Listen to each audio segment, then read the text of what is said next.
Loan settlement কী করে করতে হয় আজকে আপনাদেরকে শোনাবো।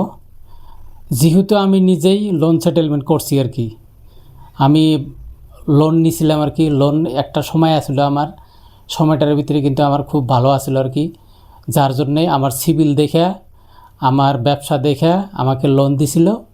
কিন্তু এমন একটা সময় আসলো আর কি, সময়ের ভিতরে কিন্তু আমার ব্যবসাটা চলে যায়, আর্থিক অবস্থা খুব শঙ্কনীয়। তখন লোনই দিবে না নিজের সংসারটাই চালাবে আর কি। সংসারটা চালাইতে কিন্তু হিমজিম খায় মানুষ। তখন কিন্তু বিকল্প কোনো রাস্তা থাকে না। রাস্তা না থাকার কারণে মানুষ কিন্তু সেটেলমেন্টের দিকে জাগায়। তো সেটেলমেন্ট কীভাবে করবেন? সেটেলমেন্ট হলো আপনি দিতে পারতেছেন না, আপনার আর্থিক অবস্থা খুবই খারাপ, এখন আবার সংসার চালাবো না আমি সেটেলমেন্ট করব, কিন্তু সেটেলমেন্ট করার মতো এরকম সুবিধা আমার কাছে টাকা পয়সা নাই। তখন হয়তো আপনার একটা, দুইটা, তিনটা, চারটা, পাঁচটা, যখন 6টা কিস্তি যখন আবার মার যাওয়ার পরে তারপরে কিন্তু আপনার ব্যাংকে থেকে আপনারা যে কোনো হয়তো লেটার পাঠাবো আর কি। লেটার পাঠানোর পরে তারপরে হয়তো আপনি দেখবেন আর কি যে এখন আপনার কিন্তু আবার ওই বস্তুটা আপনার কিস্তি দিবেন আর কি।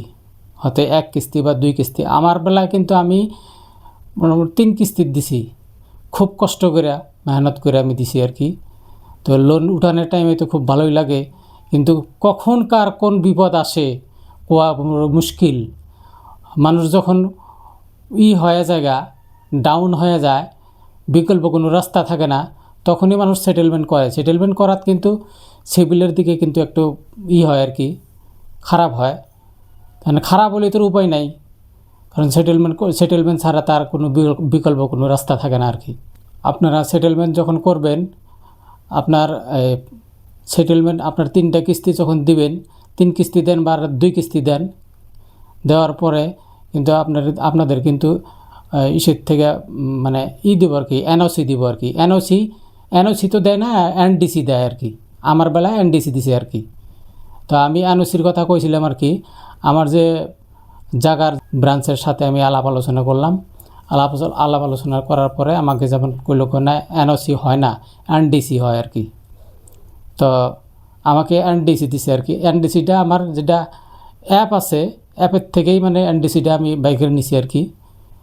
আপনারা এই পদ্ধতিতে আপনারা হয়তো লোন সেটেলমেন্ট করতে সেম একই সিস্টেমে আর কি। তো ঘাবড়ানোর কোনো কথা নাই।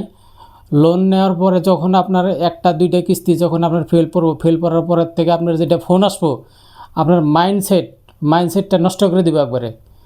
আপনার মাইন্ডে কাম দিব না, আপনি মেন্টাল, এক কথা কবার নিয়ে গেলে মেন্টাল, মানে ফোন একটা রিসিভ করে করে হারা হবে না, আরেকটা আসবো, আরেকটা করে আরেকটা আসবো, এরকম মাইন্ডসেট নষ্ট হয়ে যায়। তো তখন মানুষ মানে উপায় না পায়, তখন কিন্তু সেটেলমেন্টের দিকে আগ বাড়ায় আর কি। এদিকে সংসারের অভাব অনটন, সংসারের ইটাই মানে অসুবিধায় হিমজিম খাচ্ছি, তার ভিতরে এদিকে ফোনের মানে আর কি। তারা তো ফোন করবেই, যেহেতু তাদের টাকা দিছে, টাকাটার যদি আপনার যেটা কথার কথা হয়তো 3 লাখ টাকা দিছে, আপনার 3 লাখ টাকার ভিতরে আপনি 2 লাখ টাকা আপনি হয়তো তেনারা চাইতেছে আর কি, কোম্পানির থেকে চাইতেছে, তাই 1 লাখ টাকা তো আপনি পাইলেন। আর এইরকম না, লাস্ট পর্যায়ে যদি আপনি দিতেই না পারেন, লাস্ট পর্যায়ে কিন্তু লাহে বস্তুটা কমে আসবো আর কি। হ্যাঁ, কমে আসবো যে বিকল্প আমার কোনো রাস্তাই নেই, আমার দেওয়ার মতো, সেটেলমেন্ট দেওয়ার মতো আমার রাস্তায় নেই। তখন কিন্তু যে লস করে হলেও আপনাকে মানে করবো আর কি, সহযোগিতাটা করবো আর কি। তো আমার বেলায় ঠিক এরকমই হয়েছিল আর কি। ভিডিওটা যদি আপনাদের কোনো কাজে আসে তাহলে একটা লাইক করবেন, একটা শেয়ার করবেন, আর একটা সাবস্ক্রাইব করবেন।